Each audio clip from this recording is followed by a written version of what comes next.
Hello everyone, welcome to cinema और मैं। तो आज मैं जिस मूवी का एक्सप्लेन करने वाली हूँ उसका नाम है तो बात पक्की।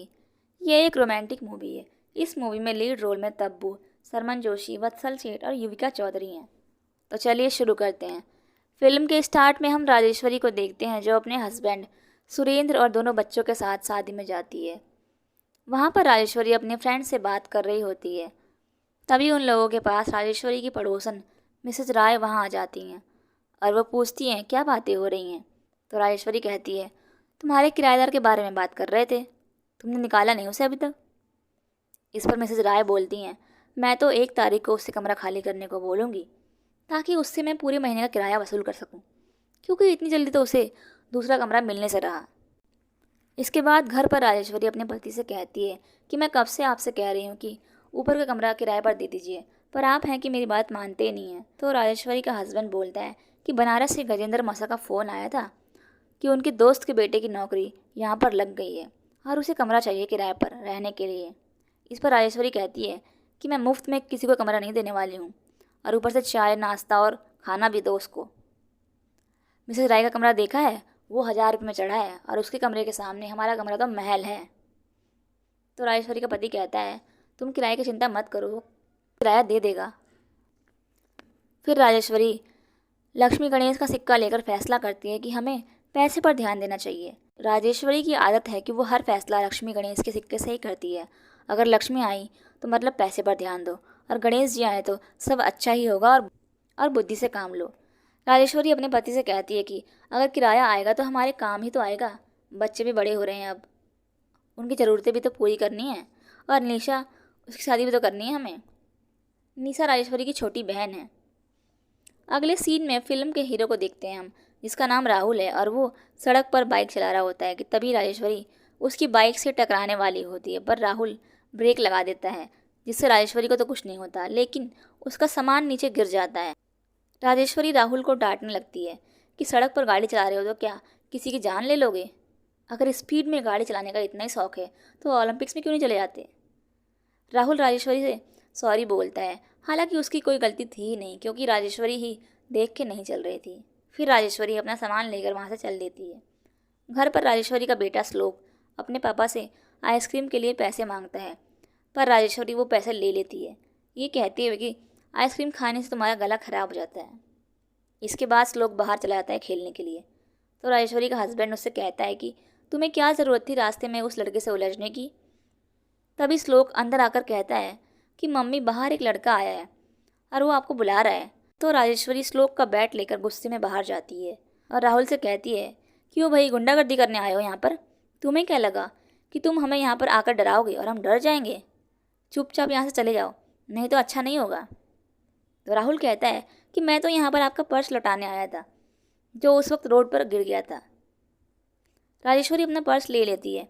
तो राहुल कहता है कि मुझे किसी ने बताया कि आप यहाँ पर रहती हैं, इसीलिए मैं आपको पर्स लौटाने आ गया, क्योंकि मैं भी इसी मोहल्ले में रहता हूँ किराए पर, मिसेज राय के यहाँ पर। राजेश्वरी फिर राहुल से उसका नाम पूछती है और काम क्या करते हो ये भी पूछती है।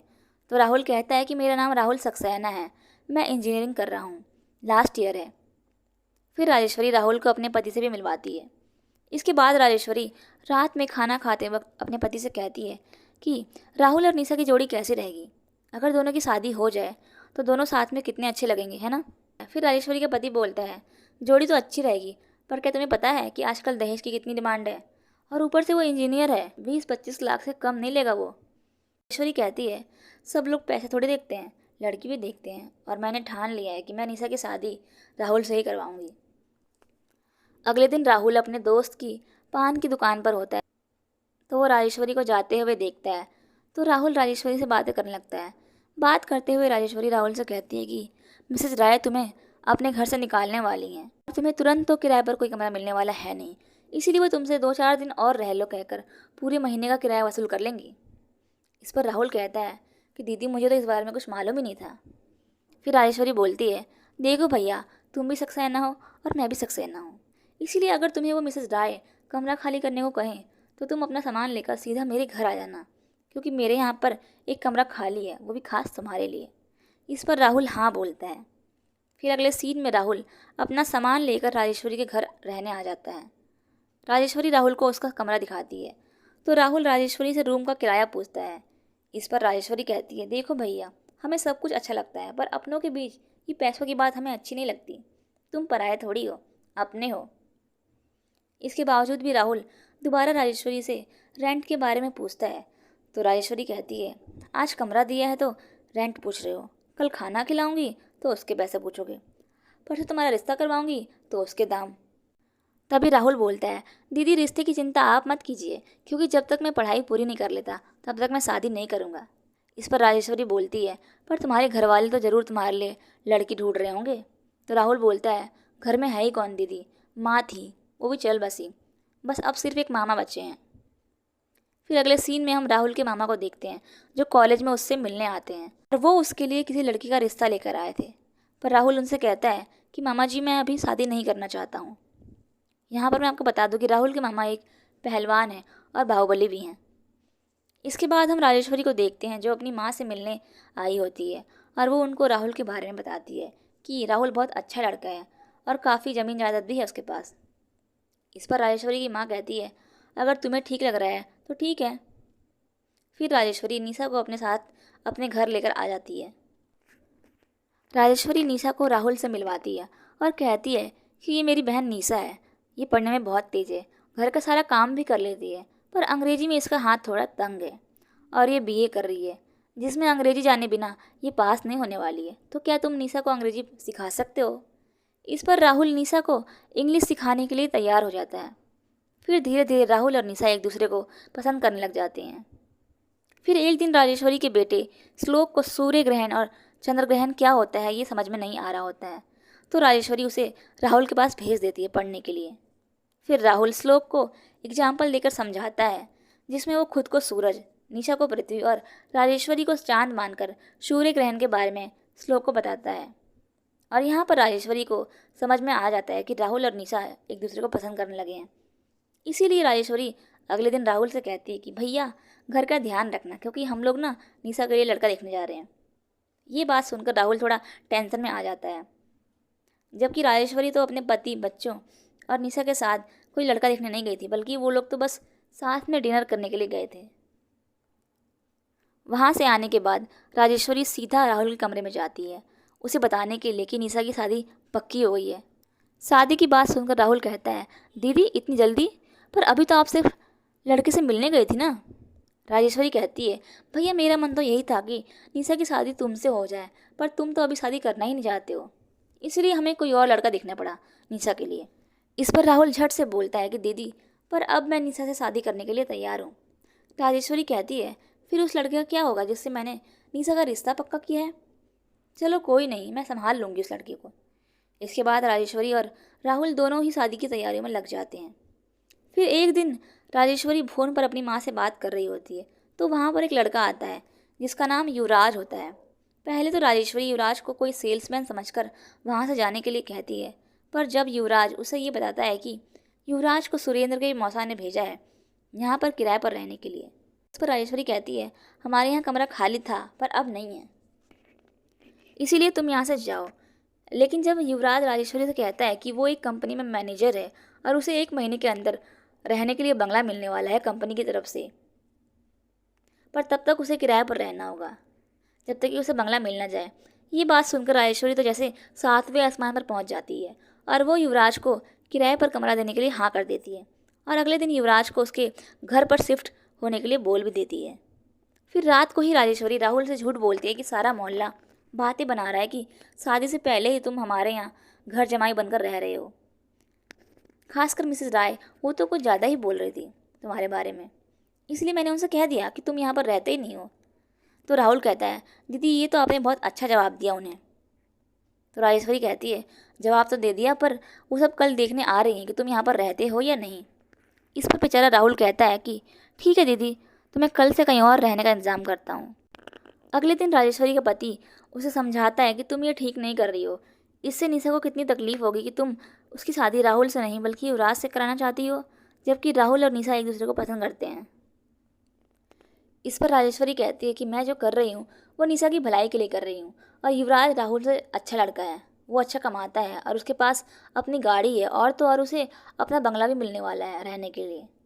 निशा के लिए युवराज से अच्छा लड़का कोई हो ही नहीं सकता।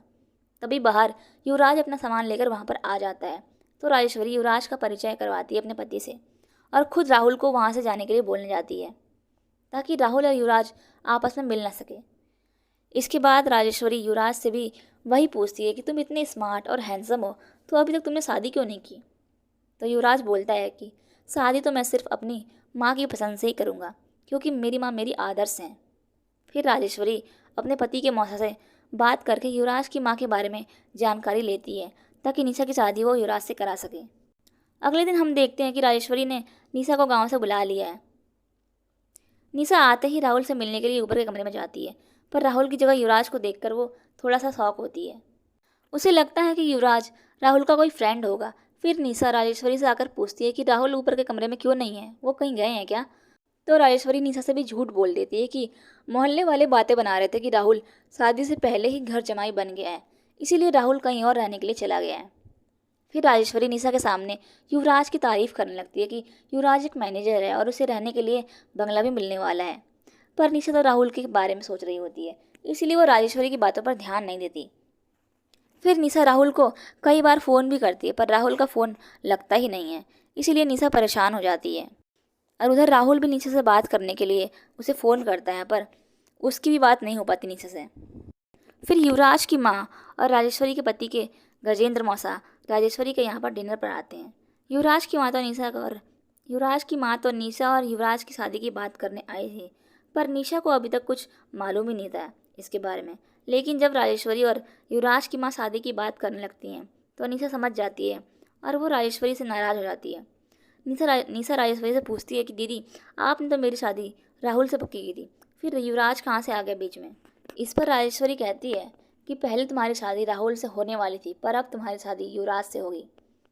राजेश्वरी का पति निशा की साइड लेते हुए बोलता है, तो राजेश्वरी अपने पति को समझाते हुए कहती है कि वो ये सब निशा के फ्यूचर के लिए कर रही है। फिर अगले दिन राजेश्वरी निशा और अपने बेटे श्लोक के साथ मंदिर जाती है, पर वहाँ पर राहुल आ जाता है और राजेश्वरी से पूछता है कि दीदी, आप निशा की शादी किसी और से कैसे करवा सकती हैं, जबकि निशा की शादी तो आपने मुझसे पक्की की थी और हम दोनों एक दूसरे से प्यार भी करते हैं। इस पर राजेश्वरी बोलती है, तो क्या तुम हमें धमका रहे हो। यहाँ पर राहुल और राजेश्वरी के बीच में बहुत तगड़ी बहस हो जाती है। इसके बाद राहुल राजेश्वरी के घर पर पहुँच जाता है, तो राजेश्वरी उसे वहाँ देखकर बोलती है, तुम फिर से हमें यहाँ पर डराने आए हो। लेकिन हम तुमसे डरने वाले नहीं हैं। तभी राहुल बोलता है, दीदी, मैं तो आपसे बस माफ़ी मांगने आया हूँ, मुझे आपसे उस तरह बात नहीं करनी चाहिए थी, मुझे माफ़ कर दीजिए प्लीज़। राजेश्वरी राहुल को माफ़ कर देती है, तो राहुल बोलता है कि दीदी, निशा की शादी मुझसे नहीं हो रही है तो क्या हुआ, पर क्या मैं निशा की शादी में आपकी हेल्प कर सकता हूँ। राजेश्वरी थोड़ा सोचती है, फिर राहुल को हाँ बोल देती है हेल्प करने के लिए शादी में। इसके बाद हम देखते हैं कि राहुल ने टेंट वाले डेकोरेटर को और हलवाई को पहले ही पैसे दे दिए थे, ताकि वो लोग राजेश्वरी को डिस्काउंट दे सकें। फिर राहुल को अपनी शादी में तैयारियां करता हुआ देखकर निशा उससे पूछती है, तुम ऐसा क्यों कर रहे हो, मुझे तो लगा था कि तुम दीदी से लड़कर मुझसे शादी कर लोगे, पर तुम तो उल्टा ही कर रहे हो। इस पर राहुल बोलता है, देखो निशा, दीदी जो कर रही है वो बिल्कुल सही कर रही है, युवराज ही तुम्हारे लिए बेस्ट है, तुम उसी से शादी कर लो। राहुल के मुंह से ये बात सुनकर निशा रोते हुए वहाँ से चली जाती है। राहुल ने निशा से ये सब इसलिए कहा क्योंकि उसने राजेश्वरी को उनकी बातें सुनते हुए देख लिया था। फिर राजेश्वरी राहुल के साथ युवराज और उसकी माँ से मिलने जाती है और युवराज को अपने ही घर में रहने के लिए बोलती है। और फिर राहुल युवराज और उसकी माँ को शादी की शॉपिंग कराने में मदद करने लगता है।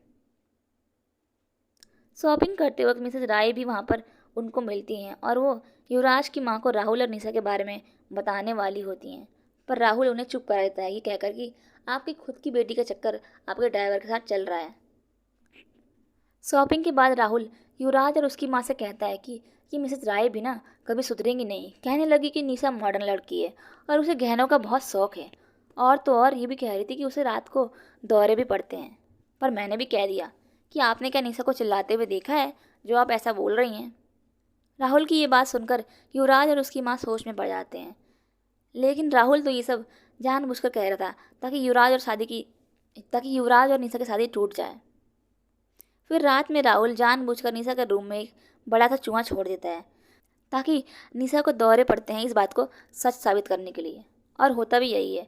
निशा चूहे को देखकर चिल्लाने लगती है तो युवराज और उसकी माँ को राहुल की कही हुई बात याद आ जाती है और राहुल भी वहीं पर होता है तो वो उन्हें भड़काने लगता है कि देख लीजिए आंटी जी, ये लोग आपसे क्या क्या छुपा रहे हैं, और अगर आप अभी उनसे पूछेंगी ना कि क्या हुआ तो वो कहेंगी कि ये कोई कॉकरोच था, या तो वो कहेंगी कि छोटा सा कॉकरोच था या फिर छिपकली थी।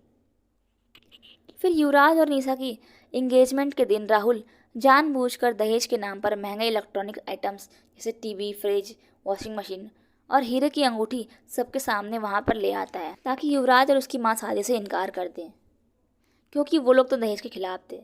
युवराज की माँ राजेश्वरी से पूछती है कि मैंने तुमसे कहा था कि हमें दहेज में कुछ नहीं चाहिए, फिर ये सब क्या है राजेश्वरी, तुम ये सब सामान वापस कर दो। और अब राहुल का ये प्लान भी फेल हो जाता है शादी तोड़ने का। अगले दिन राहुल युवराज को भड़काने लगता है कि कल तुम्हारी माँ की इतनी बेइज्जती हुई एंगेजमेंट में और तुमने कुछ नहीं किया। इस पर राहुल कहता है यार मेरा तो मन कर रहा है कि मैं शादी तोड़ दूँ, पर इससे मेरी माँ की क्या इज्जत रह जाएगी सोसाइटी में। तो राहुल युवराज को आइडिया देता है कि तुम किडनैप क्यों नहीं हो जाते, इससे तुम्हें शादी भी नहीं करनी पड़ेगी और तुम्हारी माँ की बदनामी भी नहीं होगी। फिर युवराज किडनैप होने के लिए मान जाता है। राहुल अपने एक दोस्त को बोलता है कि वो युवराज को किडनैप करने के लिए किसी को हायर कर ले और उसे कोई नुकसान भी ना पहुंचे। फिर हम राहुल के मामा को देखते हैं जो राहुल की शादी में आने का सोच रहे होते हैं क्योंकि उन्हें तो पता ही नहीं था कि राहुल की शादी टूट चुकी है। फिर शादी का दिन आ जाता है तो युवराज राहुल और उसके दोस्त से पूछता है कि मुझे किडनैप करने वाला आदमी कहाँ है। तो राहुल कहता है तुम चिंता मत करो, वो यहाँ पर आ चुका है। तभी हम उस आदमी को देखते हैं जो युवराज को किडनैप करने वाला था। शादी में राहुल के मामा भी आ गए थे और वो राहुल से पूछने लगते हैं कि तुम्हारी जगह कोई और दूल्हा क्यों बना हुआ है, तुम कहो तो मैं अभी दुल्हन को किडनैप कर लेता हूँ और तुम्हारी शादी उससे करवा देता हूँ। तो राहुल कहता है कि मामा जी आपको कुछ करने की ज़रूरत नहीं है, मैंने सब इंतजाम कर लिया है पर दूल्हे को किडनैप करने के लिए। उधर निशा युवराज को लेटर लिखती है जिसमें वो सब कुछ लिख देती है राहुल और अपने बारे में। फिर निशा वो लेटर श्लोक के हाथों युवराज को भिजवा देती है। युवराज वो चिट्ठी पढ़ लेता है और सबको सच्चाई बता देता है राहुल की। फिर राजेश्वरी राहुल को वहाँ से निकल जाने के लिए बोल देती है, लेकिन तभी किडनैपर्स निशा को किडनैप कर लेते हैं।